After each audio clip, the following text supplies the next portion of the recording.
उद्धव ठाकरे थोड्याच वेळात निघतील अशा पद्धतीचा बंदोबस्त हालचाली सुरू झालेल्या आहेत, पण शिवसैनिक मात्र उत्साही आहे, आनंदी आहे। आपण पाहू शकता की मातोश्रीतना कशा पद्धतीने पुष्पवृष्टी करत जो एक टेम्पो भरून 2 टनाचा जे गोंड्याची फुलं आहेत ती मातोश्रीच्या गेटवरना ते थेट शिवाजी पार्क शिवतीर्थापर्यंत नारायण बारड म्हणून शिवसैनिक आहे, त्यांनी गोंड्याची फुलं टाकत तो आनंद उत्साह कुठेतरी जल्लोष करण्याचा प्रयत्न केलाय। नारायण, नेमकं काय याच्या मागचा उद्देश आहे?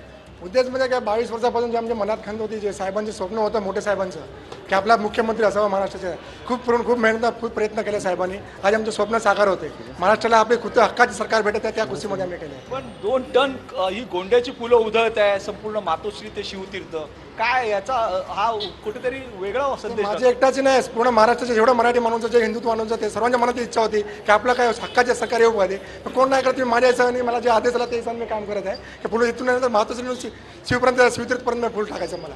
काँग्रेस राष्ट्रवादी बरोबर ही शिवसेनेचं सरकार येते, हे हिंदुत्वाचं सरकार तुम्ही म्हणताय? नाही, हिंदुत्वाचं स्वतःचा वेगळा एजेंडा आहे, आमचा एजेंडा वेगळा आहे, त्यांचा एजेंडा आहे। असं काय बोलले नाही की तुम्ही हिंदुत्व सोडून द्या, कुणी काय बोलले ना, असं स्वतःच्या पाजेट स्वतः एजेंडा स्वतःकडे ठेवायचा आहे। 2 टन गोंड्याची फुलं उधळली, मला वाटतं अजून 2 पट खूप कमी आहे। आमच्या जेवढं सक्तीप्रमाणे आम्ही भक्ती केली आहे, साहेब ठाकरे परिवारासाठी काय पण करू शकतो, ठाकरे परिवारासाठी काही पण करू शकतो आम्ही, ही भक्ती आहे आमची, ही गोंड्याची फुलं त्या पद्धतीने आम्ही उधळलेली आहेत आणि हा आनंद आणि हा जल्लोष महाराष्ट्राचे भावी मुख्यमंत्री उद्धव ठाकरे आता या ठिकाणाहून निघतील त्यावेळेला आता नेमकी काय दृश्य दिसत आहेत शिवतीर्थावर?